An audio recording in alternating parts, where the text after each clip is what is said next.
Hello বন্ধুরা, study motivation YouTube চ্যানেলে তোমাদের সকলকে স্বাগত। আজকের আলোচনার বিষয় হলো বাংলা অনুচ্ছেদ রচনা ভগিনী নিবেদিতা।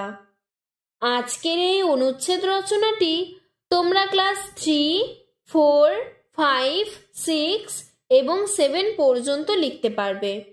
দু একটি লাইন কম বেশি করে লিখলেই হবে। ভগিনী নিবেদিতা। ভগিনী নিবেদিতা ছিলেন এক মহীয়সী নারী। তিনি স্বামী বিবেকানন্দের মানস কন্যা।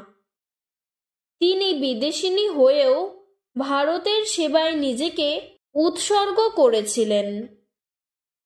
তার জন্ম আয়ারল্যান্ডে 1867 সালে। পিতা ধর্মযাজক স্যামুয়েল নোবেল। পিতা নাম রেখেছিলেন মার্গারেট।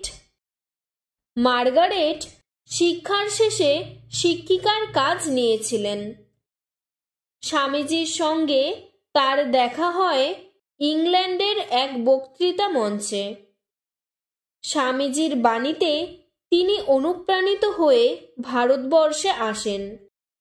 স্বামীজির কাছে তিনি দীক্ষা গ্রহণ করেন। তার নতুন নাম হয় ভগিনী নিবেদিতা।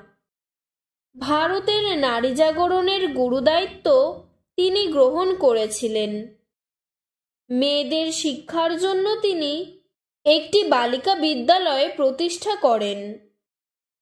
ভারতের সেবায় তিনি নিজেকে তিলে তিলে বিলিয়ে দিয়েছেন। কলকাতায় প্লেগ রোগ দেখা দিলে তিনি প্লেগ রোগীদের সেবায় ঝাঁপিয়ে পড়েন।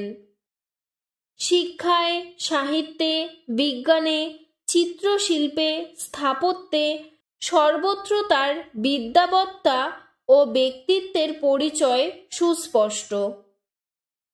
তার প্রেরণায় ও সহযোগিতায় তরুণ বৈজ্ঞানিক জগদীশচন্দ্র বসু ফ্রান্সের বিশ্ববিজ্ঞান সভায় প্রবেশ করে মর্যাদার আসন লাভ করেন। ভারতীয় রাজনীতিতেও তার দান ছিল অতুলনীয়। ইংরেজ বিদ্বেষ ছিল তার সত্তার গভীরে। এই জন্য ভারতীয় স্বাধীনতা সংগ্রামের যোদ্ধাদের সঙ্গে ছিল তার গভীর যোগাযোগ। তার হৃদয়ে ছিল মায়ের মতো মমতা মৃদুর। উড়িষ্যা ও বরিশালের দুর্ভিক্ষের সময় তার সেবাপরায়ণ মূর্তি ভারতবাসীর হৃদয়ে চিরগাথা হয়ে আছে।